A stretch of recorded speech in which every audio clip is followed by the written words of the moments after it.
নাই কিসের গভর্নমেন্ট, কিসের গভর্নমেন্ট আমাদের? আর ছাত্র ভাইরা কোথায়? তোমরা কি সবাই শুধু লাখপতি কোটিপতি সন্তান? কেউ কি রিক্সা চালকের ছেলে মেয়ে নাই? তোমাদেরকে কি রিক্সা চালকরা পড়াচ্ছে না?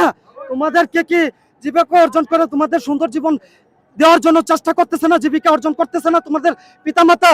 তাইলে আজকে তোমরা কোথায়? তোমরা আজকে তাদের পাশে কেন দাঁড়াচ্ছ না? তোমাদের পাশে তারা দাঁড়ায় নাই। আজকে তোমরা কিভাবে এরকম স্বৈরাচার সরকারের মতো হয়ে যাচ্ছ? তোমরাও আজকে আমাদের পাশে আসো। আমাদের যে যৌক্তিক দাবি দাবাগুলি তোমরা দেখো, যে তোমরা ছাত্ররা টিকতে পারতে না এই ছাত্রলীগদের কাছে, তারা গুলি করে কুত্তার মতো মাইরা ফেলাইতো। যখন ছাত্ররা ব্যর্থ হচ্ছিল তখন আমাদের মতো সাধারণ দিনমজুর শ্রমিক তারা মাঠে নামছে। কারণ কি? যে ছাত্ররা আমাদের ভাই, ছাত্ররা আমাদের ছেলে মেয়ে, ছাত্ররা আমাদের ভাই বোন, সেই হিসাবে আমরা নামছি। যখন তোমরা টিকতে পারো না তখন নিজের বুক পাইতা দিছি, মরবো তাও ছাড়বো না। তো সেক্ষেত্রে আজকে তোমরা কোথায়? আমাদেরকে যে লাঞ্ছিত বঞ্চিত করতেছে, সব জায়গায় গভর্নমেন্টের অনুমোদন আছে, আমাদেরকে অবৈধ বলতেছে। তো আমরা যে এই আন্দোলনের মধ্যে গুলিবিদ্ধ হয়েছি, আমি গভর্নমেন্টের কাছ থেকে একটা পয়সাও নেই নাই, নিজের অর্থ দিয়ে নিজে সুস্থতা হইলাম। আমার চাকরি হারাইছি, বেকারত্ব হয়েছি, গভর্নমেন্টের অনুমোদন ছিল আমাদেরকে চাকরি দেওয়া, গভর্নমেন্টের আমাদেরকে চাকরি দিতে পারে নাই। আমি আমার বেকারত্ব দূর করে আমি আমার কর্মসংস্থান সৃষ্টি করছি। তো আমার কর্মসংস্থান আমি কিভাবে সৃষ্টি করছি? এই হাজার হাজার দিনমজুর শ্রমিকরা যে তাদের কর্মসংস্থান সৃষ্টি করছে, তাদের যে জীবিকা উপার্জনের যে একটা সোর্স, ইনকামের যে একটা পজিশন করছে, এটা কিভাবে করছে? সে কি ক্যাশ টাকা দেওয়া করছে? অনেকে লাখ লাখ কোটি কোটি টাকা আছে, তারা উড়া দিলেও তাদের যায় আসে না, তাদের অবৈধ টাকা হতে পারে। আর আমাদের মাথার গ্রাম পায়ে ফেলানো টাকা, এক একটা টাকা মানে লক্ষ লক্ষ টাকা। আমরা কি করতেছি? বাড়ি বিক্রি করতেছি, ঋণ নিতেছি, কিস্তি নিতেছি, রেনা করতেছি, কইরা আমাদের একটা জীবিকা উপার্জনের একটা কর্মসংস্থান তৈরি করতেছি। সেই কর্মটা কি আমরা কইরা খেতে পারুম না? তো সেখানে সরকার আমাদেরকে হ্যারাসমেন্ট করতেছে কেন? আমাদের যে সরকার, আমাদের সরকারের কাছে আমরা কি অপরাধ করছি যে আমাদের অটোগুলি ফুট করে এরকম বন্ধর সিদ্ধান্ত নিচ্ছে? আমাদের যে অটোগুলি, সেগুলি তো দেখা যায় আমরা নিজে উৎপাদন করি নাই। এই যে প্রোডাক্টগুলি আসতেছে গভর্নমেন্টের অনুমোদনের সাথে, আপনার চায়না থেকে ইনপুট করে বাংলাদেশে এসে ঢুকতেছে গভর্নমেন্টের অনুমোদিত। তো সেক্ষেত্রে আমরা সেটা যখন বিভিন্ন ফ্যাক্টরি থেকে বা বিভিন্ন শোরুম থেকে যখন আমরা ক্রয় বিক্রয় করি, ওইখানেও আমাদেরকে গভর্নমেন্টের নিষেধ বলে না যে এটা অবৈধ, এটা কেউ কিনবা না। ওই জায়গায় বৈধতা আছে। আমরা এটা কিনি কিসের ক্ষেত্রে? আমরা বেকার, আমাদের কর্মসংস্থান সৃষ্টির ক্ষেত্রে আমরা ওই অটোটা কিনি, কিনা আমাদের জীবিকা অর্জনের ক্ষেত্রে আমরা আমাদের কর্মসংস্থান করি। তো সেই ক্ষেত্রে দেখা যাইতেছে সব জায়গায় বৈধতা থাকার পরেও আমাদেরকে অবৈধ বললে আমাদেরকে কেন এত হ্যারাসমেন্ট করতেছে সরকার? আমরা সরকারের কাছে কি এমন অপরাধ করছি? তো আপনারা দেখেন যে এই অটোগুলি কিসের উপর ভিত্তি করে অবৈধ বলে? এটাতে কোনো বায়ু দূষণ নাই, কোনো এই অপচয় নাই। আপনারা একটা প্রাইভেট কারে দেখেন, যে জায়গায় আপনার 1000 টাকার পেট্রোল বললে 100 কিলো গাড়ি চালাইতে পারেন না, আপনার 900 টাকা অপচয়। আর আমরা 100 টাকায় বিদ্যুৎ বললে 200 কিলো গাড়ি চালাইতে পারি। তাহলে আমাদের লং ড্রাইভ কোনটা, সঞ্চয় কোনটা, এটা সরকারের বুঝতে হবে।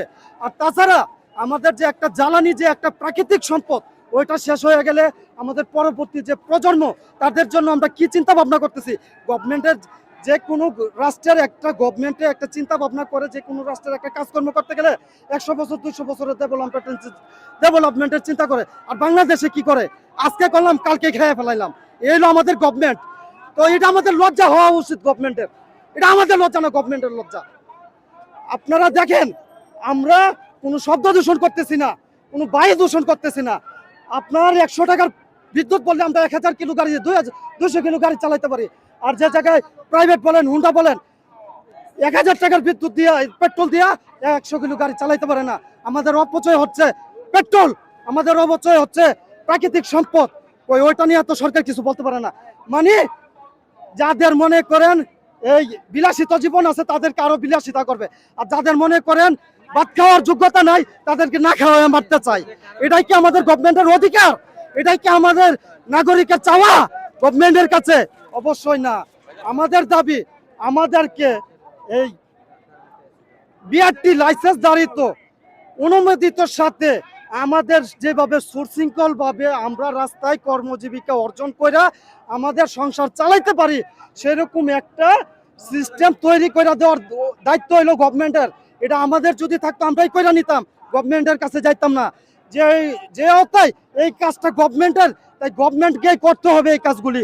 আমরা করতে পারতেছি না, আমরা দাবি দাবা জানাইতেছি। যদি আপনারা যদি আপনাদের অবস্থান থেকে যদি এই সুন্দরভাবে যদি সুশৃঙ্খল যদি সিস্টেম চালু করতে না পারেন, তাহলে আমাদের অবস্থান আরো কঠোর থেকে কঠোর অবস্থানে যাব। আমরা আমাদের পেটে যখন ভাত থাকবে না, আমাদের পিঠ এখন দেয়ালে আটকা যাইতেছে, আমাদের সংসার চলতেছে না, আমাদের ছেলে মেয়ে পড়াশোনা করাবো কিভাবে? আর ছাত্র ভাইরা কোথায়? তোমরা কি সবাই শুধু লাখপতি কোটিপতি সন্তান? কেউ কি রিক্সা চালকের ছেলে মেয়ে নাই? তোমাদেরকে কি রিক্সা চালকরা পড়াচ্ছে না? তোমাদেরকে কি জীবিকা অর্জন করে তোমাদের সুন্দর জীবন দেওয়ার জন্য চেষ্টা করতেছে না? জীবিকা অর্জন করতেছে না তোমাদের পিতামাতা? তাইলে আজকে তোমরা কোথায়? তোমরা আজকে তাদের পাশে কেন দাঁড়াচ্ছ না? তোমাদের পাশে তারা দাঁড়ায় নাই। আজকে তোমরা কিভাবে এরকম স্বৈরাচার সরকারের মতো হয়ে যাচ্ছ? তোমরাও আজকে আমাদের পাশে আসো, আমাদের যে যৌক্তিক দাবি দাবাগুলি তোমরা দেখো। সবাই বলে যে ব্যাটারি চালিত গাড়ি এক্সিডেন্ট করে, এটা মোটেও এক্সিডেন্ট করবে না, আমাদের ইঞ্জিনিয়ার লাগবে না, আমরা রিস্কাওয়ালারাই হাইড্রোলিক সিস্টেম ব্যারেক তৈরি করে নিব। আমাদেরকে গভর্নমেন্ট শুধু অনুমতি দেখ, আমরা কারো কাছে যাব না, আমরা রিস্কাওয়ালারাই হাইড্রোলিক সিস্টেম করে নিতে পারবো। এটা আমাদের আত্মবিশ্বাস। আর আপনার সবচাইতে দায়ক কোনটা হয়? সবচাইতে সারা বাংলাদেশের রেকর্ড আছে, আপনারা গণমাধ্যম মিডিয়ার মাধ্যমে সম্প্রচারিত হয় যে সমস্ত বাংলাদেশের সবচাইতে ভয়াবহ রূপ ধারণ করে স্কিরান করে সবচাইতে বেশি হুন্ডা। ওই তাদেরকে তো নিষিদ্ধ করতে পারে নাই। কিসের গভর্নমেন্ট? কিসের গভর্নমেন্ট আমাদের?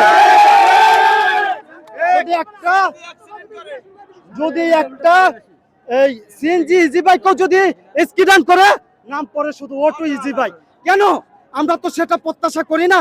একটা অটো স্কিডান না করলেও অটোর উপরে আসে, একটা হুন্ডা স্কিডান করলেও এই অটোর উপরে আসে কেন?